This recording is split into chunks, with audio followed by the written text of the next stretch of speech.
Welcome to Leveraging Leadership, where we unpack the art of business leadership. I'm your host, Emily Sander, C-suite executive turned leadership coach. Jeff, welcome to Leveraging Leadership. What's going on in your week so far?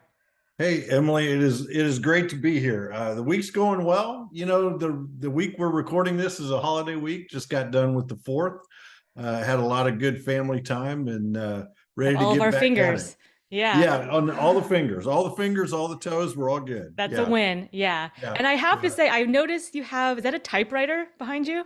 It is. Yes, that is a 100-year-old typewriter. Wow. My grandmother used to write her lesson plans. She was a teacher. Okay. And used to write her lesson plans on that. And my cousin gave it to me when I published my first book as kind of a cool thing. So yeah, it's great. That's very cool. Yeah, I said that is an a real old school typewriter. And I bought an old, quote unquote, old electronic typewriter Oh yeah, just for yeah. fun and I wrote letters back and forth to my mom just for fun. But that's an actual, I don't know what you call those, but even Oh before the yeah, electronic yeah. typewriters. The manual The typewriter. manual typewriters. Very Yeah, cool. yeah. Very cool. Awesome. So you have an extensive background in IT and technology and live in that world. Just by way of background, how did you first get into that? Is that something you intended to do, or did you fall into that? How did you get into that? No, it was the farthest thing from my mind. In high school, I wanted to be a rock star, not a computer programmer. Right? So I played guitar and wrote music, and even went to college to major in music theory and composition. And Emily, I found out something pretty important pretty quickly. You have to have talent, and I did not. And was really lost. I didn't know what I wanted to do. I mean, for really since the time, I don't know, probably 7th grade all the way through freshman year of college, it's all I ever dreamed of. It's all I ever worked on.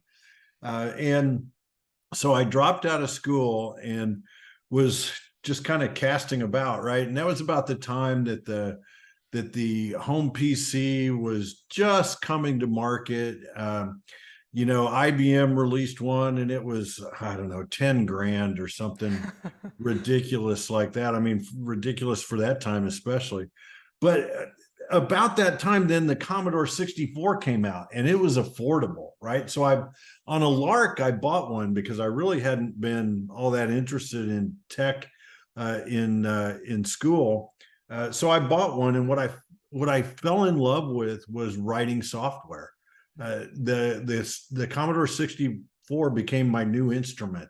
I could make it do Make it whatever I sing. wanted it to do. Yeah, I could make it sing. And I fell in love with talking to people about the problems that they were experiencing and then solving those problems through code.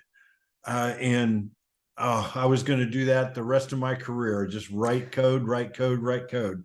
I took a detour, well, not a detour, I took a right turn into management at some point, but it's been about tech ever since. And that would have been, gosh, that was the late 70s, early 80s.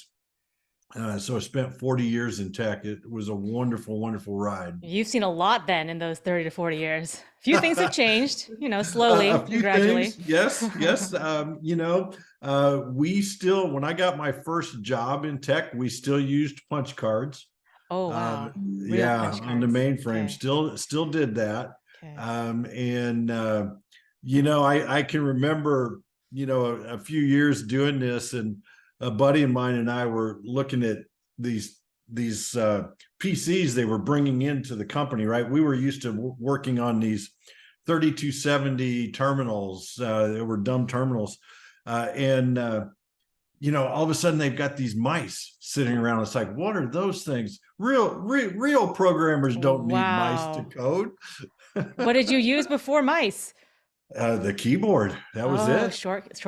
or Yeah, okay. yeah. There was no such thing as a graphical user interface. It was all text based. So Ah, it was okay. all typing. It was all typing like the You were typewriter. old school. You got practice. Got it. Yeah, yeah, Got yeah. your practice in. So I worked with CIOs and also Uh-huh. CTOs, and Yep. served a similar function at the various places I was in, Yeah. but just for reference, what's the distinction there?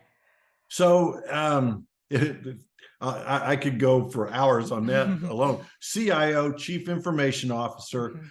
typically they are focused on the internal uh, Right. information technology for a company, whereas a CTO, Chief Technology Officer, would be focused on the external, the client facing things. And it's funny you bring that up. I host a podcast called Status Go, and I was just editing an episode that's going to come out, I think, next week. So the first part, mid July, for those that are listening after the fact, and it's called "The CIO is Dead. Long Live the Oh, CIO." And it's a conversation about all these different CXO titles. You have CIO, CTO, CDO, CDXO. I mean, it goes on and on wow. and on, right? So how does one work their way up through technology, which you seem to have? You kind of started with programming, coding, took a detour or right turn to management, and then got Yeah. into the C-suite. So if someone's a technologist and says, "Okay, hey, I want to be like Jeff," how do I blueprint my career with him? How does one get a seat from a technology perspective in that C-suite? Wow, that is such a great question, Emily. I would say the thing that made a difference for me in my career, first of all, when I got into management, I found out that I loved it as much as I loved programming, maybe even more. It was instead of solving problems with code, you were now working with people and helping people grow in their careers. I always saw my primary function as helping my team get the most out of their careers. The work itself would follow suit, right? I always told them that the proudest day in my career will be when you walk in my office to resign because you're going down the street to be CIO somewhere else. It Ah, means I did my job. wow. But anyway, I say the biggest difference for me, difference maker, was realizing that it's not tech for technology's sake. And that's almost become a cliche, but it was about the business. And so focusing on whatever industry I happened to be working in at the time, what is their business? How do they make money? What problems are they solving for their customers? And how can I help with technology? Right. So technology was the afterthought. Not necessarily afterthought, but you're always looking at these problems through the lens of technology. But a lot of times, challenges that businesses are facing don't have anything to do with tech.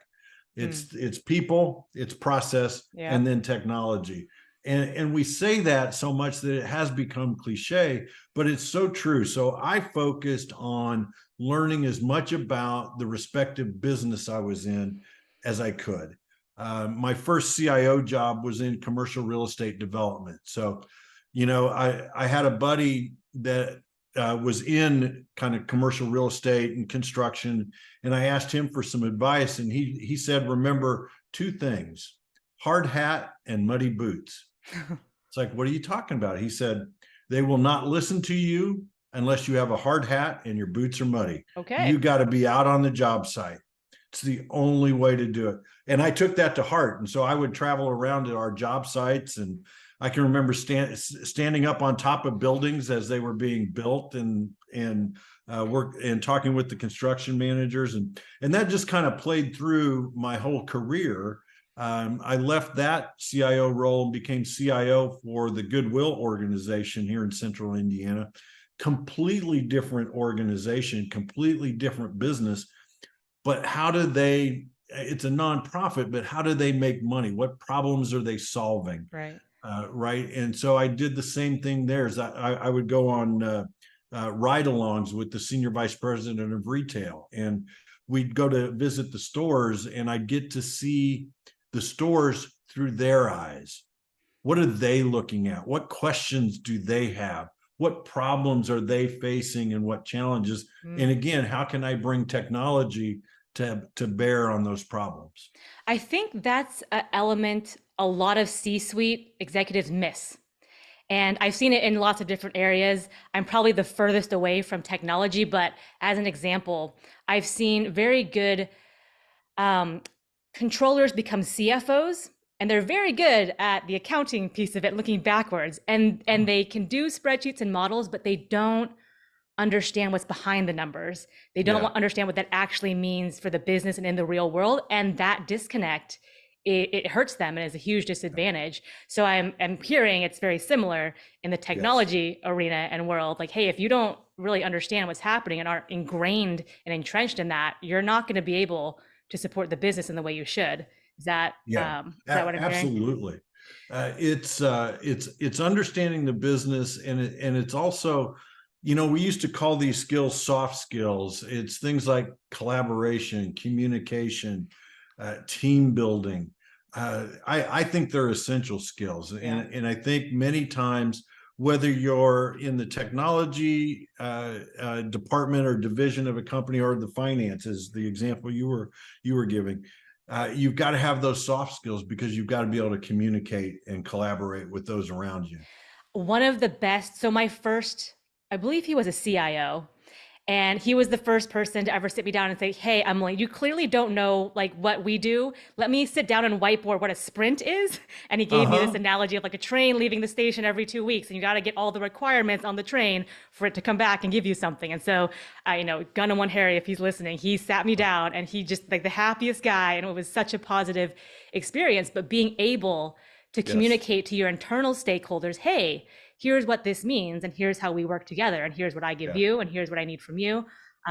So that's a critical piece as well. And I'm Yeah. wondering, how do you ensure that, okay, I've heard this from Jeff, I have this intention to get aligned with the business, I'm going on ride-alongs, I'm wearing the hard hats. How do I make sure that like my technology roadmap is aligning or running up into like the overall business strategy? Is that a Yeah. question?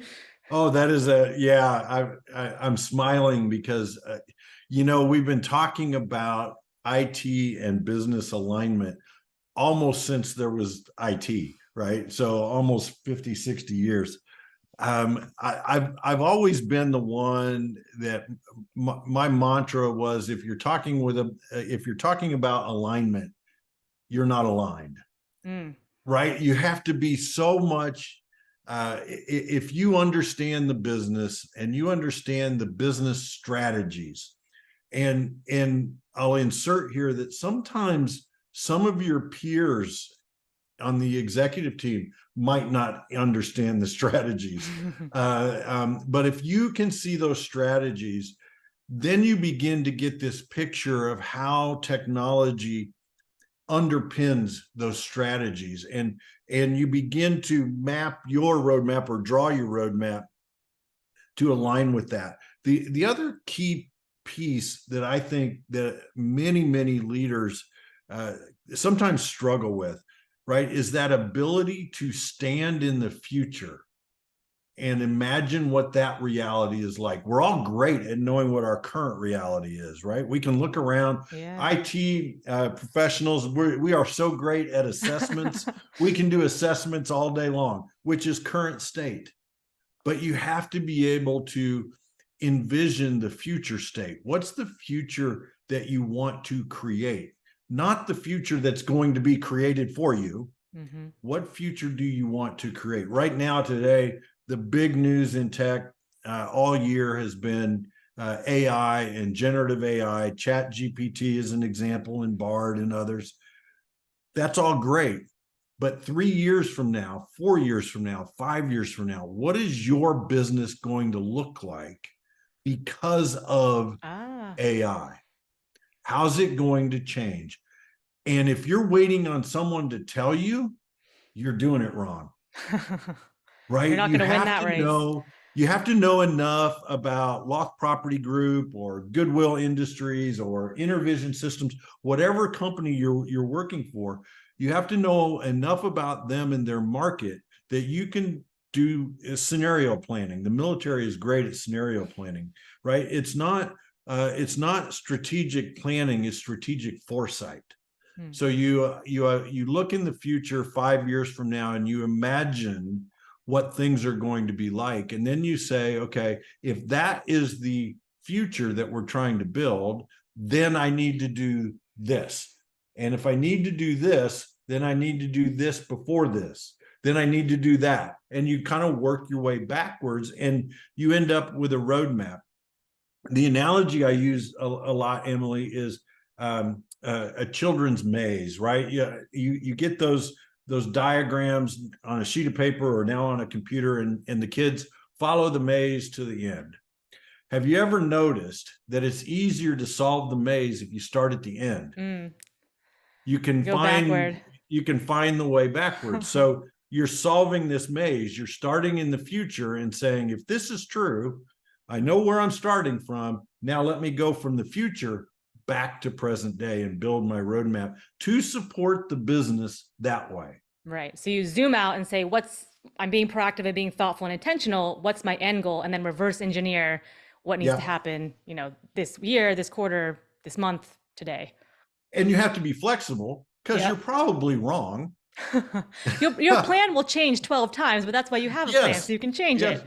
That's right. The business will take a dramatic left turn, or Lord will have a global pandemic Yep. that changes everything. But it's also like another analogy I love to use is that of canoeing on a river. When you're canoeing on a river, you're not going parallel to the banks all the way down the stream, right? You're shifting and you're flowing with the current, and you're going around obstacles, but you're always moving forward I like that towards your analogy. goal. Yeah. Same thing with a business, or same thing with an IT strategy. You find ways to move forward. If you do get disrupted, or better stated, interrupted by something, how can I still have this vision for what the future is? I still have this ideal of where I'm going on my canoe trip. How can I make progress and still deal with my current issue at hand? Okay. I like that canoe analogy. And that can be used for several things, but yes, Yes. okay. I like that. Get in your canoe and you're going in a general direction and you shift around. I love that.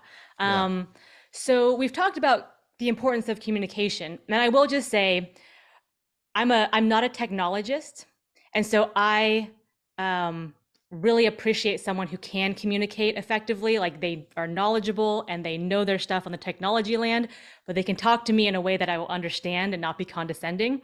And I Yes. remember when we were doing, we had these business scorecards and we had these, product and technology would present. We'd have burn down charts and points and everything, and we had product owners who were Yep. assigned, and they would, among other things, be the translators from like the technology people to the business stakeholders, and be a translator essentially. And I so appreciated, like Nick Tucker, if you're out there, I so appreciated how you handled those situations and helped me understand. Jeff, we also had developers who, I don't want to paint too broad a brush, but would show up at like 12:30, 1 o'clock in the afternoon, wear flip-flops, maybe some socks and a shirt and shorts, and kind of grunt at you as they walked in, and they would code all day with headphones on. And we would joke that we would like shove Doritos under the door and put Coke on their Uh-huh. desk and just leave them alone. So if you got kind of a whole range of different people, tell me about, how you get the most out of each person's career depending on where they're at. Oh, that is that, there's a reason that that's a stereotype, is because it is so true. Right. I can remember we were hiring for a network engineer. This was way back. And I'm drawing a blank on the HR professional's name at the moment. Stacy. So Stacy is interviewing these network engineers, and one afternoon she comes into my office and closes the door. Well, better stated, she kind of slams the door, and she looks at me and she says, "Jeff, what in the hell have you done to me? These people can't even carry on a conversation." And I looked at her and I said, "Well, they're probably pretty good at what they do then." Mm-hmm. Yep. But I think more than anything, I think we need to blow up that stereotype, because the stereotypical developer that you mentioned, yes, they put their headphones on and they crank out some great code. But if they're not listening to what's going on in the business, what are they coding? Mm.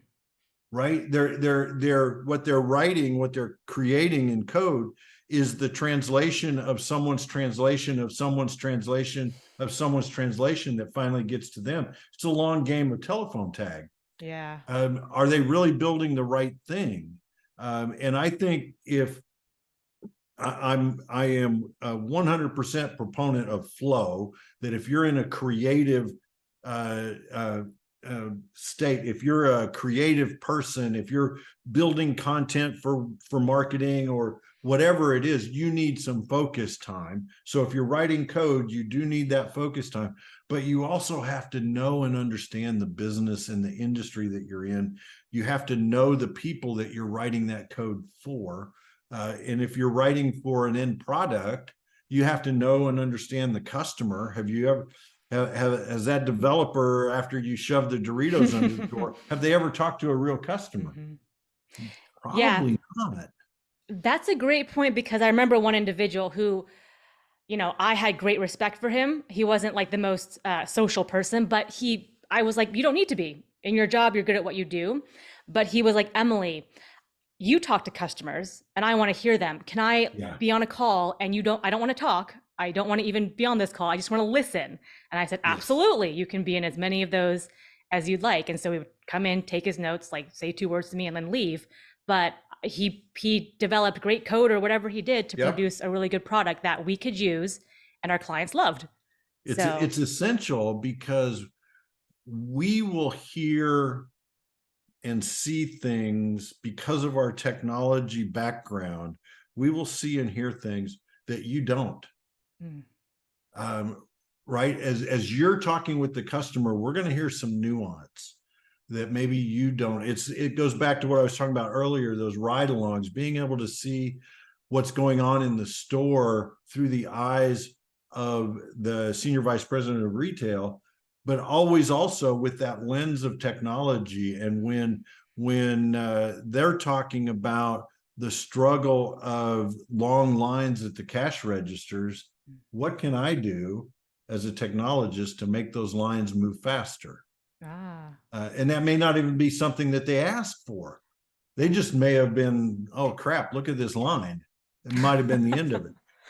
But your question earlier was uh, how do you understand the strengths, and I'm paraphrasing a little bit, how do you understand the strengths and use all the members of your team to accomplish whatever it is you're trying to accomplish? And I think that is such an essential part of leadership, whether you're in technology, whether you're in marketing, whether you're in HR, whether you're in product, is you become, as a leader, you become the conductor. And yeah. you don't have to be able to play first chair of every instrument in the orchestra, but you better understand the role that each chair and each instrument brings to the overall composition that you're trying to play. And then it's your job to bring out the best. A good conductor will bring out the best from the violin section or the percussion section because of the way that they're interacting with them. And I think that is a great analogy for leadership of any kind, whether, like I say, whether you're in technology or if you're in a different group. Absolutely. I love that. And it's, bring up the strings or like now you fade out or kind of like Yeah. how does it work together to create a great symphony overall? So, yeah, Yeah. another great analogy. Are there any tools or frameworks that work well for leaders in technology? I know like, I use like mind mapping and visualization and things like that. Is there anything that you would recommend? Oh, there are so many frameworks and tools. What I have found is uh, I pull what works out of each one of them. Um, I when I would do strategic planning, strategic foresight um, for my roles, we would use a combination, and I'll throw some acronyms out at the audience. They're irrelevant, but you'll get the idea. ITIL, CMMI. This now I'm drawing a blank on what they all are, but you've got you've got like 27 different frameworks of how to do this. And I would look at and understand each one and then pull the things out that made sense for us. I tell you, the best overriding framework that that I ever found, and I used this in every department that I ever ran, was a book called Enterprise Architecture as Strategy. And it was written by Jeannie Ross and a group of people at MIT. And what I loved about that book is, yes, it was a technology book, but it didn't even really talk about technology until chapter 6. It talked about the business and Oh. understanding the business's operating model. And so it's really going in and defining the architecture of what's going on for that company. There's a great new book. A friend of mine, Wendy Keene, wrote it. It's called Strategy to Reality. And it's that same kind of thing, right? It's business architecture, understanding how the business works. And within those, there's some frameworks to help you bring it down a level. If you're talking to a group of IT professionals and you say architecture, they may think network architecture. They may think application architecture. They may think data architecture. This is a level or two above that. And it's, is your business built on a replication business model like Starbucks? You walk into a Starbucks and every single one of them is the same. Yep. Right? That's a replication business model. Is it a coordination business model where each location kind of does things their own way, or each business unit kind of does things their own way, but they're coming back with some standardization back to the mothership, if you will. Understanding those helps you build the IT systems to support those businesses. A great example, when I walked into Goodwill, they had a very centralized IT department. In other words, it was a department of about 20 or 30 people, and they supported the entire business.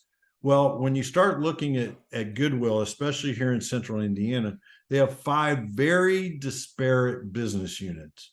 They've got retail that everybody knows and loves about Goodwill, but they also have education. They own and operate high schools. They have manufacturing. They do contract manufacturing. They have a foundation for fundraising. So all these different business units. Well, how are you adequately supporting them with a team of generalists Yes. across those disparate business units? So it not only starts to provide a framework for how you're going to build your systems, it's going to define a framework for how you're going to staff and train your team. I need somebody on my team that's very adept at retail technology. I need somebody on my team that's very adept at education technology, right? And so you start to train them and build your team up as a framework to support your business. Mm. And if you were talking to someone who was early in their career or even in the middle of their career, and they reached that fork in the road where you're like, I went to management, but you probably could have become an even deeper subject matter expert in something, how would you help them discern that decision? That is one of the most challenging pivot points in a technology professional's career. And my guess is it happens in other disciplines as well. Obviously, I know technology well. You come to this point where you are really faced with this decision. And for me, the decision was, I could have stayed a programmer, software developer. I was pretty good at it, right? I could have done that the rest of my career, but I would have plateaued at some point, and plateaued financially, plateaued in challenge, plateaued in technology. Right? There's always new technology, but when you're at a company, you kind of you hit that level at some point. Um, or you could go to the management role and have a larger impact, right? Instead of just writing my code and working on a team, I can be that conductor that and help the entire team do more, impact an entire company, impact an entire industry. And so you're really faced with that choice of what's going to drive you and what you want to get out of your career. And again, for a long time, I thought I loved writing code. I was just going to do that. I was the long-haired hippie COBOL programmer. It's hard to tell these days with the bald spot, but I was going to write COBOL code the rest of my life. And I kind of got drugged kicking and screaming by a couple of friends of mine into management, and found out not only did I like it, but I was pretty good at it. Yeah. So there's obviously nothing wrong with being the pure coder or like the Dorito guy. No, But if no, a Dorito guy is listening, I'm just making up Dorito guy, and I he's love like, that. I love that. what Jeff is saying sounds really good, but I can't do that. Or like, that's too far of a stretch for me. I don't have the management skills. I don't have the communication piece, but I kind of want to in the back of my mind. What would you say to them in terms of here's a first step you would take in that direction? My first step recommendation would be to get a clear understanding of your strengths and weaknesses, and do it in such a way that, okay, I'm a great coder. Well, what does that really mean? Mm. What that really means is I could think logically and I could solve problems, right? When you peel back the layers of the onion. So think about your strengths and weaknesses. And then what I encourage you to do, some people will encourage you to ignore your weaknesses, focus on your strengths, make your weaknesses irrelevant. It's a misquote from Peter Drucker. That's not actually what he said, but we all say he said it. What he said was you have to have a deep understanding of your strengths and weaknesses. Um, and look at your weaknesses with the lens of, are there weaknesses in this list of weaknesses that I can rely on those around me to supplement? Or are there weaknesses in this list that I cannot rely on someone around me? I have to do it myself. Communication is one of those. As an example, I knew at some point, I'd been in management for a while, and was learning kind of the management ropes. And I really knew that at some point I wanted to be CIO. That was a goal of mine. And so I had this fear and what I would call a weakness at the time on public speaking. I hated it. I could not stand to have a conversation with more than one person at a time. Yeah. I couldn't talk in a meeting, much less if I had to present to a group. I'd be up all night the night Me too. before. Yeah. Game over. Yep. Yeah, yeah. Well, and now we both make our living doing this. That's pretty Yeah. funny. But to me, that was, if I had this vision for what I want our department to do as the conductor, right? If I handed that off to somebody else and say, hey, communicate this to the group, who's the group going to follow? Mm. They're going to follow the person I handed it off to. They're not going to follow me. And so I had to figure out a way to get over that particular fear, but also build on that weakness. And I'm not suggesting that every weakness that you have, you're going to focus on it and all of a sudden it's going to be a strength and you're going to make your living doing that Right. way. But I knew that in order to be a CIO, I had to be able to get up in front of groups and talk and convey ideas like we were talking about earlier, convey complex ideas in a way that the audience understands. And so I put myself intentionally in situations that forced me to do that, forced me out of my comfort zone, and enabled me to now, I go out in front of an audience of a couple thousand and give a keynote. Am I still nervous? Heck yeah. But I've been able to channel that nervous energy into adrenaline, and go Fuel. out and rock the stage, right? Yeah. And so I think for those that are listening, the Dorito guy that's listening, or Dorito gal Yep, that's sure. listening, think about what it is that you would like to do. And if you're thinking that management leadership is a step that you want to go, understand your strengths and weaknesses. There are dozens of assessments online that you can take. Ask people around you, what do you think my strengths are? And make a list, and then look at that list and identify the ones that you might need to do a little bit of work on, so that they may not turn you may not turn a weakness into a strength, but you've eliminated it as a liability. I like that. You've at least neutralized it. And I really like the exercise of identify your weaknesses. So be self-aware, number one. And then also within that list, there's, subcategories where it's like, I can delegate, I can build a team around me for this. And these are the ones that I can't. And I just need to have a deliberate effort to get good at.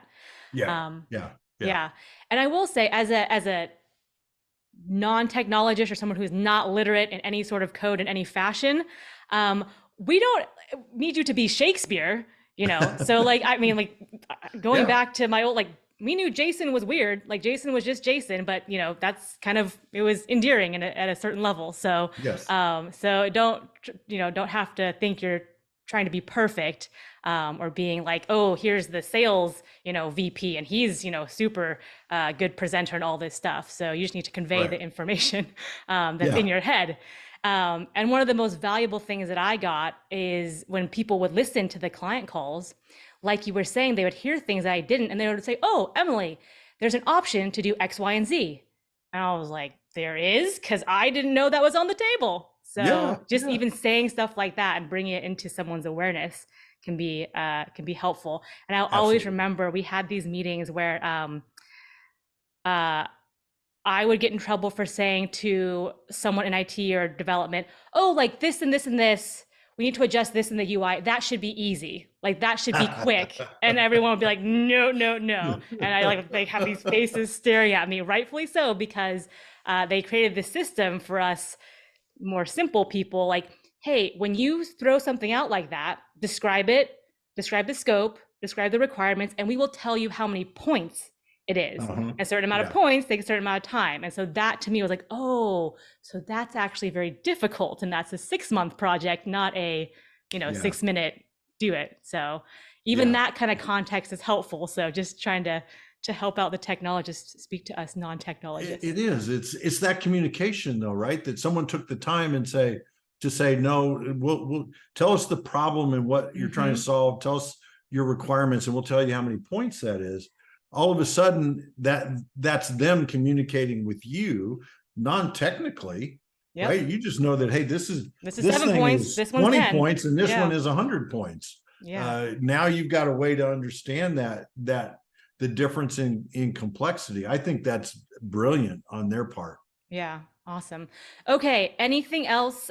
We've covered a lot of ground here. Is there anything else for technologists? I love technology doesn't get a lot of airtime. I'm so glad you have a podcast dedicated to this, but it's usually kind of the glitz and glamour of sales and marketing and even operations and making that efficient. But technology is the lifeblood for a lot of organizations. So anything else that you would want to cover or throw out there? Well, I think the adage now is that every company is a technology company. That even industries that you wouldn't consider as technologically advanced, like agriculture. I sit here in the middle of Indiana in the soybean fields and cornfields, but ag is high tech, and so if you're out there in a different kind of industry, when you really think about it, tech drives what you're doing. So we've talked a lot about what the technology professional needs to do to be able to communicate. The other side of that coin that I communicate a lot with CEOs, COOs, CFOs is they don't have to be technology experts, but take the time to learn enough of it that you can carry on a conversation with your IT leaders. a CEO typically understands the spreadsheets, right? They understand the P&L, the balance sheet, the cash flow. They have an understanding of finance. They may not be a CFO. They may not want to be a CFO, but they have that base understanding. You need that same base understanding about technology, Right. because it is driving your business as much as the CFO is. And that's a really apt question. I should have asked the reverse instead of, or I should have asked in addition to what developers and technologists can do to communicate well to non-technologists. The reverse is true. So if most people listening to this will be working with a tech person in their company at some level, if they are listening saying, oh, yes, I do want to be able to have a conversation at a higher level, what is their best option to go and learn how to do that? I do a session every year with a group of HR professionals who are emerging leaders in the HR space. And I always give them an action to go do. And that action is go have a conversation with your IT leader. Sit them down. And a year or so ago, it was ask them how they're doing because of the pandemic, right? Businesses back in 2020 found out exactly how much they rely on technology when all of a sudden we're not all in the same office building anymore. So take the time to ask them. But if you're nervous about asking them questions, ask them questions about your area of responsibility. So using HR as an example, if you're in HR, ask them what are the HR systems and where are they?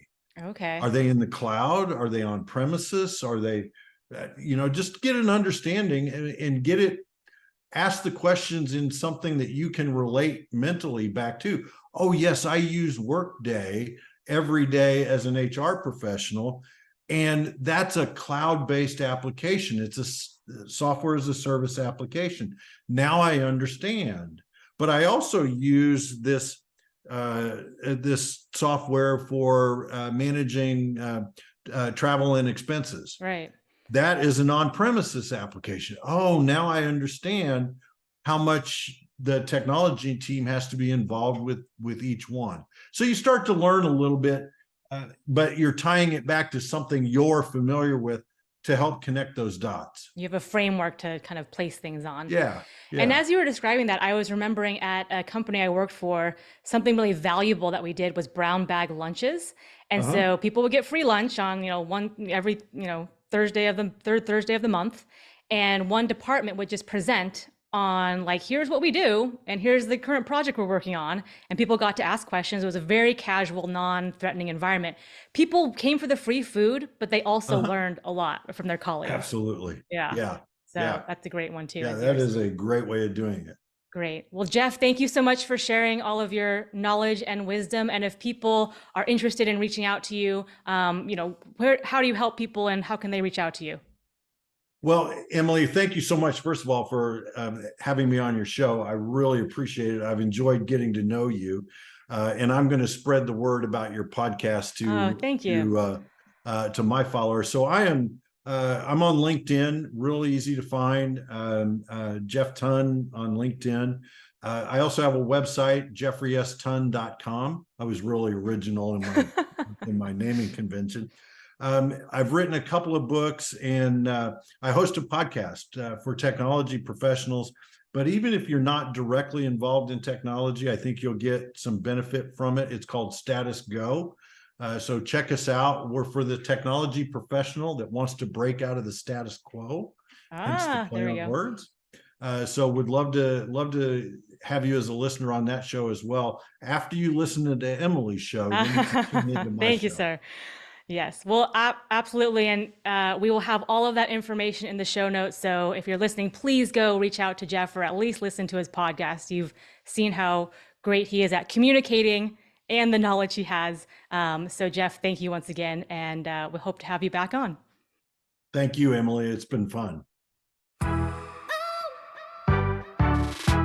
If you enjoyed today's episode, please like, share, and subscribe wherever you get your podcasts.